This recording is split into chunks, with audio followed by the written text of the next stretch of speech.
디지털타임스 김양혁 기자 아우디가 2019 상하이 모터쇼에서 세계 최초로 신차 2종을 공개하고 현지 시장에 출시한다. 아우디는 이번 모터쇼에서 미래 이동성의 비전을 제시하는 아우디 AI 미 콘셉트카를 공개하고 이트론과 Q2L 이트론 시리즈를 선보인다고 16일 밝혔다. Q2L 이트론은 중국을 겨냥해 제작한 소형 SUV 스포츠 유틸리티 차로 현지 포산 공장에서 생산해 올 여름부터 소비자들에 전달한다. 브람 숏 아우디 회장은 두 대의 전기차 모델인 Q2L 이트론과 이트론으로 중국에서 새로운 시대를 열어가고 있다며 Q2L 이트론은 이미 현지 생산을 시작했으며 이트론도 2020년 초부터 생산을 시작할 것이라고 말했다. 이번 상하이 모터쇼에서 공개 후 중국 전역에서 출시되는 2세대 아우디 Q3 역시 중국에서 생산한다. 150에서 220 PS 마력 범위의 4기통 엔진 3개로 구성해 판매한다. 중국 대륙 메르세데스 벤츠 AS의 고객 불만 대폭발 메르세데스 벤츠의 중국 현지 대리점에서 판매한 신차에서 오일이 유출된 사건이 중국 대륙인들의 마음에 불을 지폈다. 가뜩이나 전 세계 시장 내에서 가장 차별화된 형편없는 서비스를 받기로 유명한 중국 소비자들이 메르세데스 벤츠의 AS 거부에 대해 거세게 항의하고 나섰다. 하지만 개혁의 시대에 접어들어 현재 중국 시장의 수준은 어느 국가보다 크게 변화했다.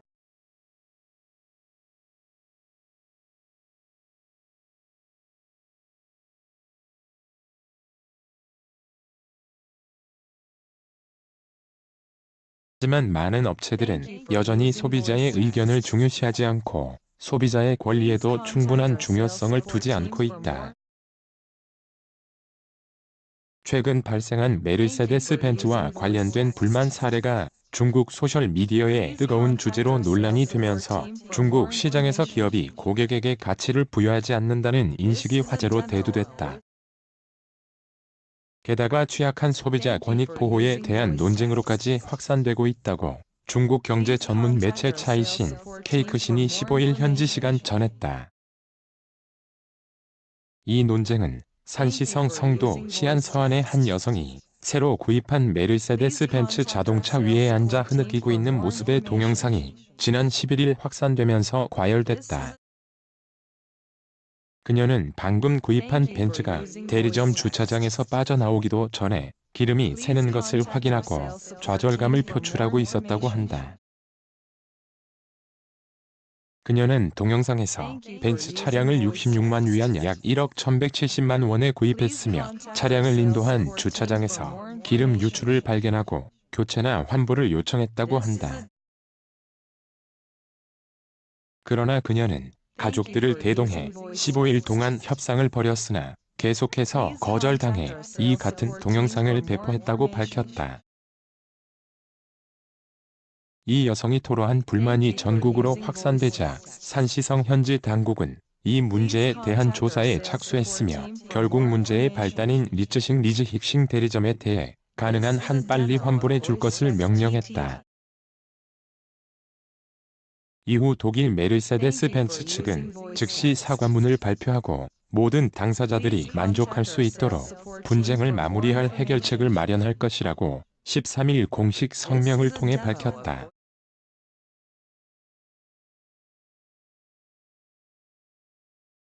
그러나 이미 대륙을 떠들썩하게 달군 사태는 중국 인터넷 사용자들 사이에서 열띤 토론을 불러일으켰고 대중은 강력한 산업단체들 앞에서 전형적인 피해자로 몰린 여성에 대해 공감을 표시했다.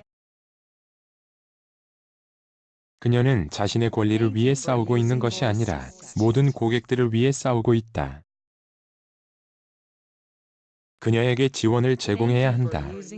자동차 판매 업계는 규제되어야 한다고 웨이보 사용자 두크신전은 주장했다.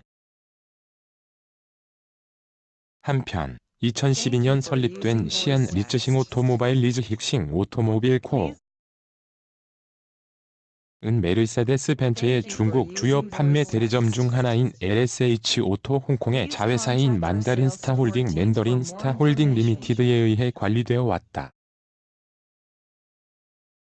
몇 년간 시안 리츠싱은 소비자 권리와 관련이 깊은 21건의 소송에 관여한 것으로 알려졌다.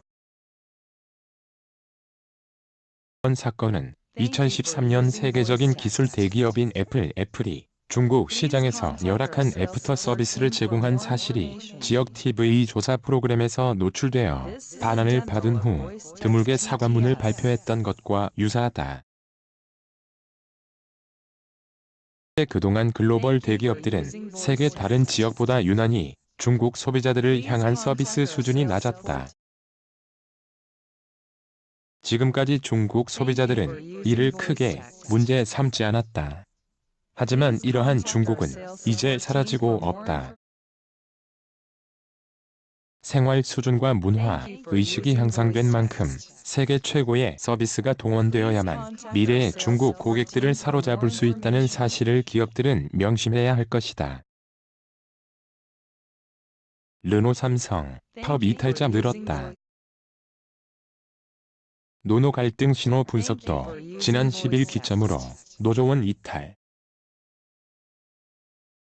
파업 참석률 58% 임금 손실, 고용 불안 등으로 피로감 극대화 서울 뉴스일 조재현 기자 2018년 임금 및 단체 협약을 마무리 짓지 못해 홍역을 앓는 르노 삼성자동차의 노노 갈등 조짐이 일고 있다.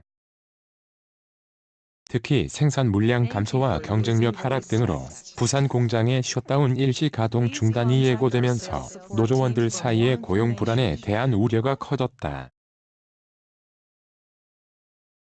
사측은 물론 협력업체, 지역 경제계가 파업 중단을 빗발치게 호소하고 있어 셧다운을 기점으로 노조 파업 향방이 갈릴 수 있다는 전망이다.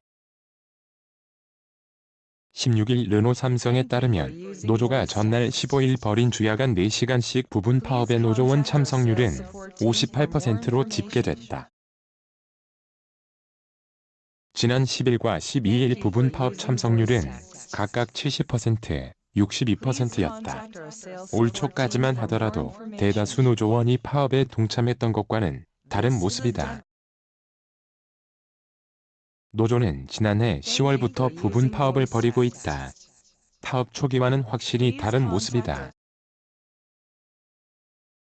장기화로 임금 손실 및 고용 불안 우려가 커지면서 노조원들의 피로감이 극에 달하고 있다는 분석이다. 회사 관계자는 최근 노조가 벌인 파업의 노조원 참석률이 감소하는 추세라고 설명했다. 부산 공장 생산량 감소가 본격화하면 고용 불안에 대한 우려는 더욱 커질 것으로 보인다. 일감 부족으로 기존 하루 2교대에서 1교대로 생산지 근무 체계가 바뀌면 남는 인력을 재배치하거나 희망퇴직 등의 절차를 통해 인원을 줄일 수밖에 없다.